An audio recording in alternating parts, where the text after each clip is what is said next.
কেন্দ্রীয় কমিটির সভাপতি মাননীয় রতন দেব মহাশয়, ওনার সঙ্গে উপস্থিত আছেন বরাক উপত্যকা ক্রীড়া সাংবাদিক সংস্থার কেন্দ্রীয় কমিটির সাধারণ সম্পাদক মাননীয় অভিজিৎ ভট্টাচার্য মহাশয়।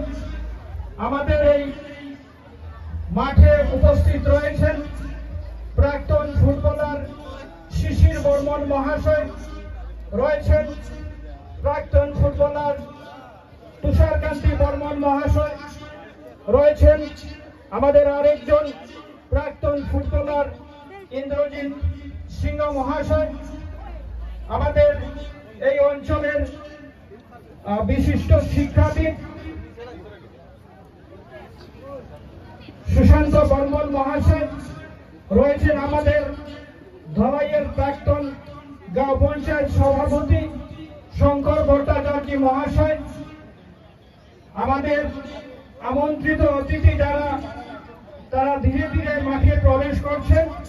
কিছুক্ষণের মধ্যে আমাদের বহু প্রতীক্ষিত 16তম মাতৃভূমি cup prize money knockout football tournament শুরু হতে চলেছে। আমাদের আজকের এই অনুষ্ঠানে যিনি প্রধান অতিথি হিসাবে উপস্থিত থাকবেন, তিনি অল্পক্ষণের মধ্যেই আমাদের এই মাঠে এসে উপস্থিত হবেন। শ্রী রূপম সাহা, সভাপতি ভারতীয় জনতা পার্টি কাছাড় জেলা কমিটি। সম্মানিত অতিথি হিসাবে উপস্থিত থাকবেন ধলাই সমষ্টির জনপ্রিয় বিধায়ক মাননীয় শ্রী নিহার রঞ্জন দাস মহাশয়। এছাড়া আমাদের জেলা ক্রীড়া